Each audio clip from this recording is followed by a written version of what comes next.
17 de agosto de 2016 foi o dia em que Patrick Gouveia tirou a vida dos tios Marcos Nogueira e Janaína Diniz e dos primos Maria Carolina e Davi. A chacina de Piós. A chacina aconteceu na cidade de Piós, na Espanha. Foram esquartejados. Planejou o assassinato da família de forma fria e calculista. No depoimento, ele disse que sentiu vontade de matar. Patrick manteve contato com um amigo no Brasil. Enquanto o crime era cometido.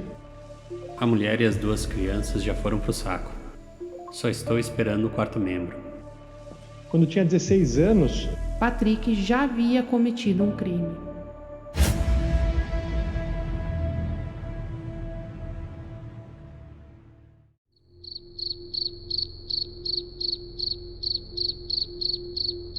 No verão espanhol de 2016, na pequena cidade de Piós, a polícia é acionada após vizinhos relatarem um forte odor vindo de uma casa em um condomínio afastado. Na entrada, havia uma mesa e uma cadeira caídas no pátio. Em frente à porta, no chão, uma caixa de pizza. Não havia sinais de arrombamento. Ao entrarem, o cheiro era insuportável. À esquerda, na cozinha, uma tesoura de jardinagem sobre o balcão. No andar de cima, em um quarto infantil, marcas de sangue. Na parede, a marca de uma mão pequena. À direita, no corredor, ficava a sala. Era dali que vinha o odor mais intenso. O cômodo estava vazio pela ausência de móveis. No chão, centenas de moscas mortas. Ao fundo, 6 sacos plásticos verdes lacrados com fita vermelha. Dentro deles estavam Marcos, de 39 anos, a esposa Janaína, de 38 anos, e os filhos do casal, Maria Carolina, de 4 anos, e Davi, de apenas 1 ano. Uma família brasileira que havia se mudado para a Espanha em busca de uma vida melhor e que agora era encontrada morta dentro da própria casa. Eles haviam alugado o imóvel havia poucos meses. O proprietário estranhou quando o aluguel de agosto não foi pago. No dia 30 de agosto, Marcos enviou mensagens dizendo que logo pagaria o aluguel, pois aguardava receber um dinheiro. Mas a linha do tempo começava a revelar outra coisa.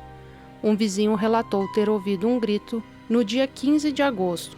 No dia 18, percebeu que já não ouvia mais as crianças.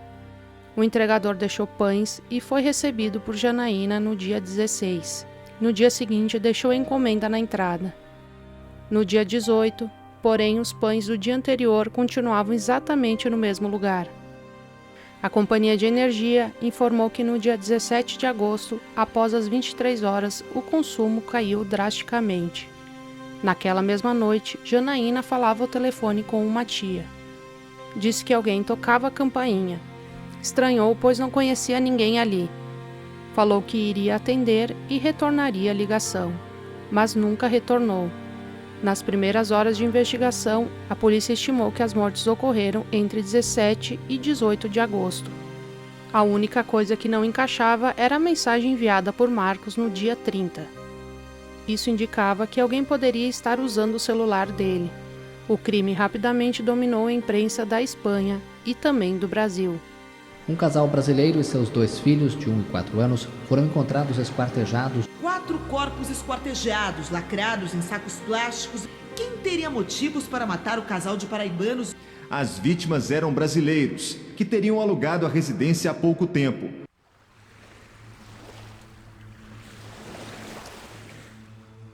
No Espírito Santo, parentes de Marcos viram as notícias e tentaram entrar em contato. Ninguém atendia e as mensagens não eram respondidas. A desconfiança começou ali.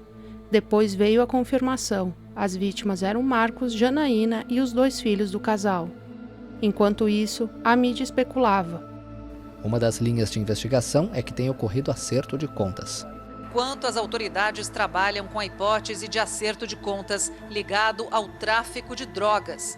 A polícia espanhola acredita que mais de uma pessoa praticou o crime. Num possível acerto de contas, Possivelmente, as vítimas conheciam os assassinos, já que a polícia não encontrou sinais de arrombamento. No Brasil, amigos de Patrick viram os noticiários que as vítimas eram seus tios e primos. Patrick, sobrinho de Marcos, também estava na Espanha e já havia morado com a família. No dia 20 de setembro, ele embarcou de volta para o Brasil. Disse aos familiares que tinha medo, temia ser o próximo. Enquanto isso, a autópsia revelava detalhes. O legista estimou que as mortes haviam ocorrido pelo menos um mês antes da descoberta, o que coincidia com a linha do tempo traçada pela polícia. A investigação, então, se voltou para a vida de Marcos. Ele trabalhava meio período em uma churrascaria. Colegas o descreveram como reservado. Alguns mencionaram pedidos de dinheiro emprestado. A polícia apurou os valores e descartou a hipótese de crime por dívida. As quantias eram baixas, insuficientes para indicar envolvimento com agiotas ou organizações criminosas. Marcos não tinha antecedentes, era visto como trabalhador, nada indicava ligação com atividades ilegais. Marcos havia se mudado para a Espanha em 2002. Ao longo dos anos, tentou diferentes caminhos, abriu negócios que fracassaram, acumulou dívidas. Foi nesse período que conheceu Janaína, que vivia no Brasil.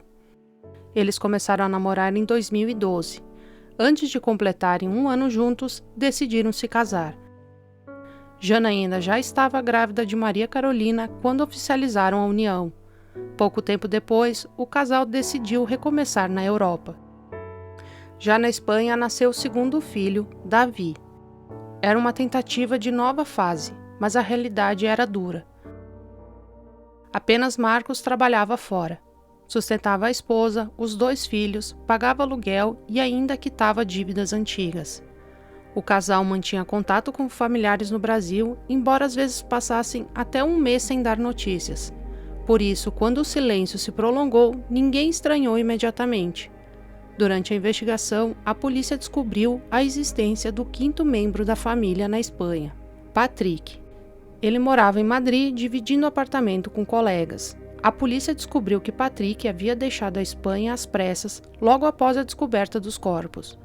No quarto que ele ocupava no apartamento compartilhado, quase nada ficou para trás. Ele havia pintado as paredes recentemente do quarto e também fez uma limpeza no local. Ainda assim, os investigadores conseguiram coletar material genético para comparação com as amostras da cena do crime. No dia 30 de setembro, já no Brasil, Patrick compareceu a uma delegacia, prestou depoimento e forneceu material genético. Mas naquele momento a polícia na Espanha já tinha um principal suspeito, Patrick. A imprensa espanhola divulgou seu nome e a notícia rapidamente chegou ao Brasil. Muitos não acreditavam. Ele tinha apenas 19 anos, estava na Europa em busca de um sonho. Amigos o descreviam como educado, divertido e comunicativo, rodeado de pessoas.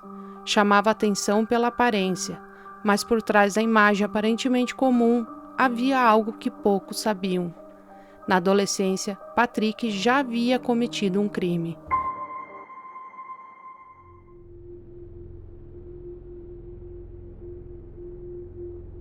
Três anos antes do crime em Piós, câmeras de uma escola particular de Altamira registraram Patrick, então com 16 anos, atacando um professor.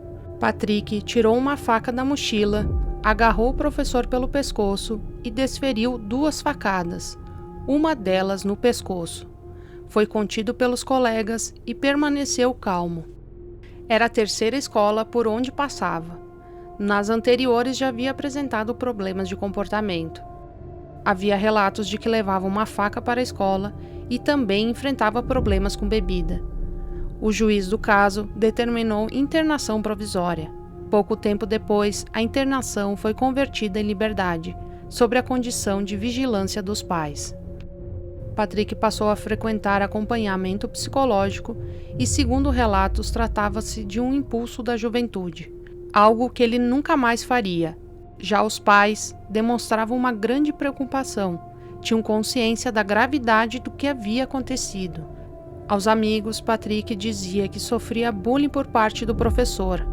Afirmava que ele era perseguido e provocado. Após concluir o ensino médio, ingressou no curso de Direito. Mudou-se para João Pessoa, onde as irmãs moravam. Mas o sonho nunca foi o direito, era o futebol.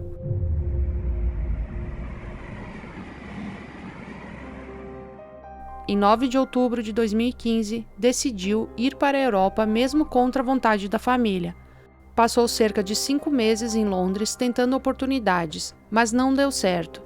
Sofreu uma lesão no joelho, teve problemas em alojamento, quase entrou em confronto físico com um colega.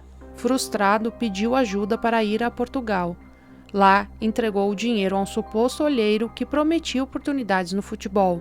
E logo após o olheiro receber o valor, ele desapareceu. Em mensagens dizia que precisava sair dali.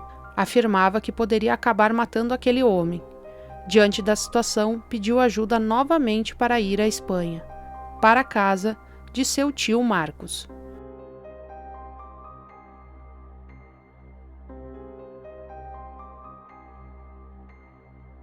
Cinco meses antes do crime, Patrick se mudou para o mesmo prédio onde os tios e primos moravam. Passou a viver no apartamento da família. No início parecia apenas um recomeço, mas a convivência rapidamente começou a gerar conflitos. Marcos trabalhava fora o dia inteiro. Janaína trabalhava cuidando da casa e das crianças.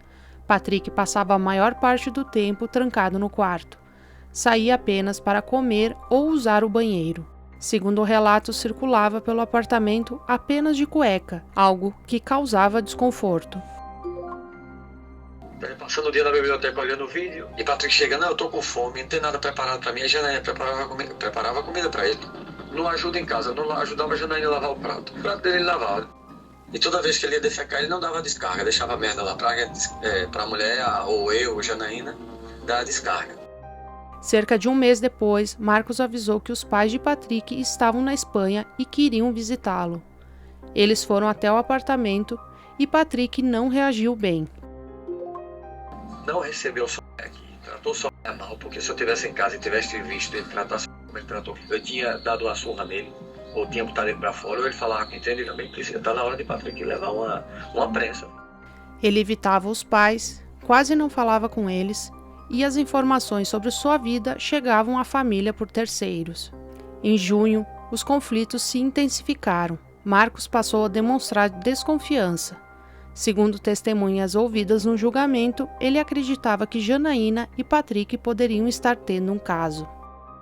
Enquanto isso, Janaína também demonstrava preocupação. Em conversas com familiares, relatava incômodo com a presença do sobrinho. Dizia que a convivência estava difícil e relatava falas de Patrick bem preocupantes. Ele disse para Janaína, antes de se mudar, eu sou uma pessoa má. O pessoal pensa que eu tenho uma carinha de bom, mas não sou uma pessoa boa, não, sou uma pessoa má. E gosto de ser mal. O ambiente no apartamento já não era o mesmo. Marcos, Janaína e as crianças acabaram se mudando para a nova casa em Piós. Patrick ficou no antigo apartamento. Segundo relatos atribuídos a Marcos, o sobrinho não queria ir para o novo endereço. Ainda assim, teria ficado combinado que ele seria buscado depois. Patrick afirmou que aguardou no apartamento, esperou o tio voltar, mas Marcos nunca apareceu. Eu fiquei de pegar ele no sábado e no domingo, mas só que eu trabalhei sábado, domingo e segunda. E quando eu cheguei, na terça-feira, ele não estava. Disseram que ele tinha ido para um hotel e não deixou nenhum bilhete para mim.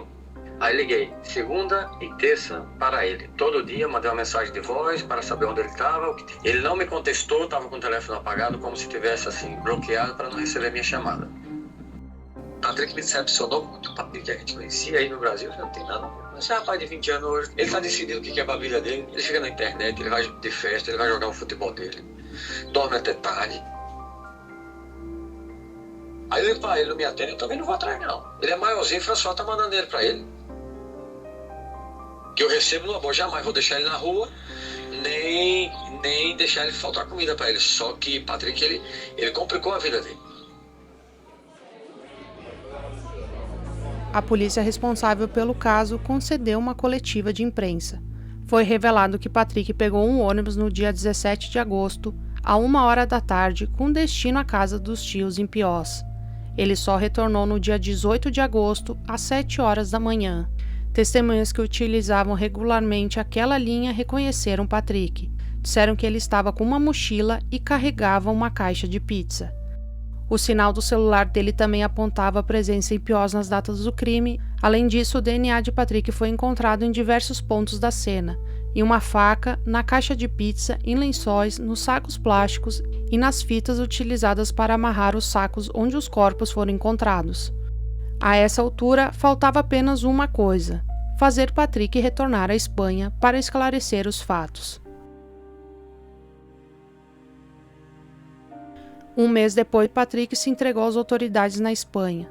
Segundo relatos oficiais, chamou atenção a tranquilidade dele, sem desespero e sem emoção aparente. Durante o interrogatório, manteve o mesmo comportamento.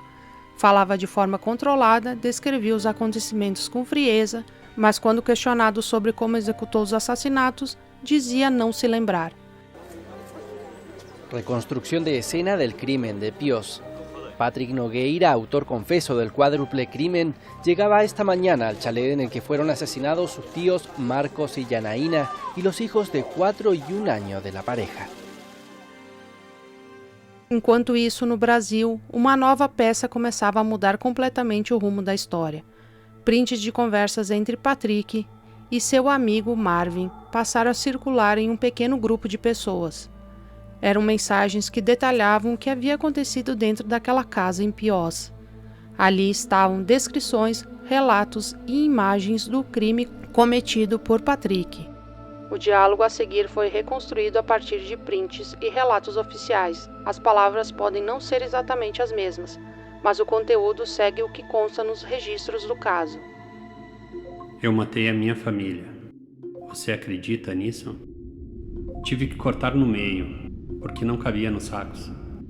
Que coisa mais nojenta!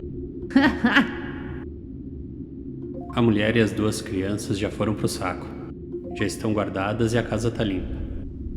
Só estou esperando o 4º membro.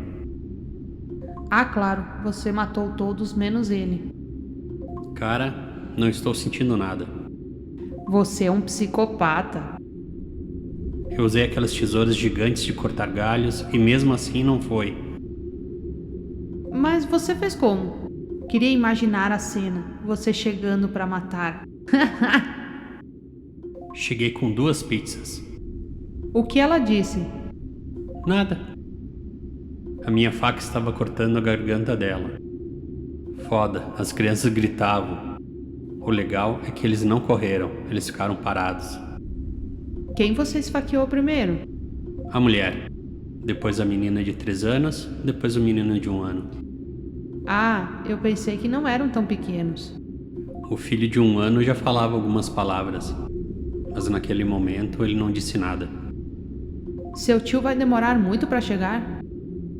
Chega lá pelas 22. Eu tô feliz que você tá de boa. Eu fiquei com medo de você me dizer, cara, acabou. Tenho medo de te perder, mas não podia deixar de compartilhar com você. Patrick, o assassino. É melhor você não contar a ninguém. Eu sei, mas sinto necessidade de mostrar. Ai, não vejo a hora de terminar essa merda. Comer, dormir, ir pra casa, tomar um banho daqueles, organizar a casa. Espera aí, fica tranquilo. Ontem, enquanto preparava tudo, nem conseguia beber água. De tanta adrenalina, me fazia querer vomitar. Eu nunca tinha sentido isso. Até porque é a primeira vez que faço alguma coisa violenta, sem estar com alguma doideira prévia. Geralmente, antes de fazer essas merda, eu tô vendo coisas, louco, querendo gritar. E eu tava indo na academia, treinando de boa, comendo sorvete e agora tô aqui. Cuidado para não desmaiar com fome e não conseguir finalizar a vítima. Ok, eu vou comer depois de derrubar ele. Deixo ele lá sangrando e faço um atum com pão, porque eu mereço. São 20h28 agora. Se concentra, não falha. Vai pra autoescola, porque eu vou ficar aqui, treinando minha paciência. Boa sorte.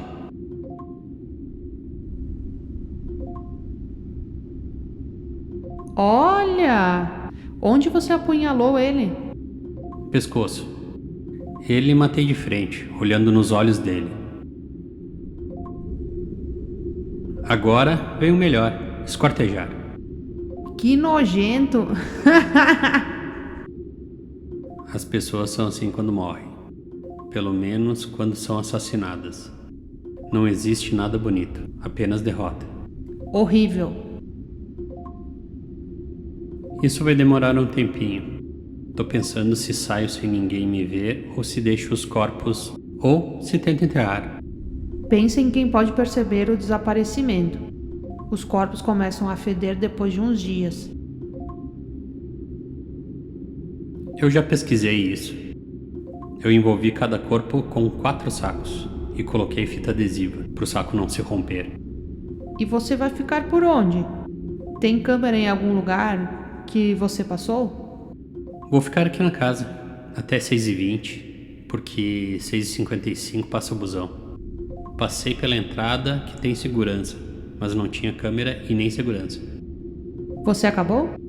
Sim, terminei. Amanhã faço os retoques finais e acabou.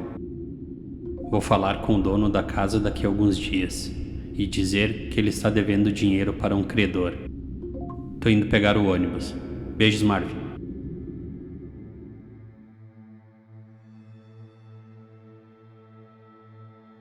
Não demorou para que o material chegasse à polícia brasileira. Marvin tinha um aparelho celular. Ele emprestou esse aparelho celular a um amigo. E quando esse amigo pegou esse aparelho celular, começou a mexer nos aplicativos e abriu o WhatsApp. O aplicativo que todo mundo conhece. E quando esse amigo viu que existia uma conversa entre Marvin e Patrick, conversavam sobre o crime, inclusive com prints das fotografias dos corpos mutilados.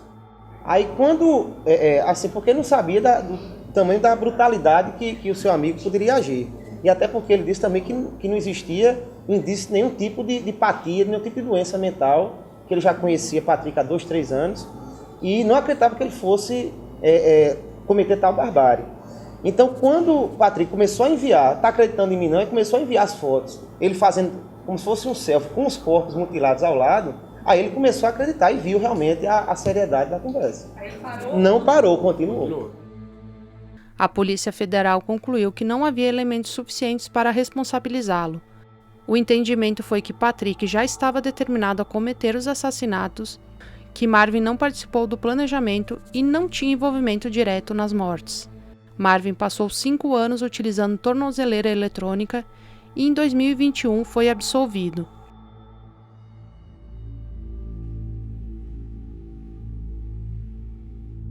Patrick foi a julgamento e foi ali que os detalhes do crime vieram com mais clareza.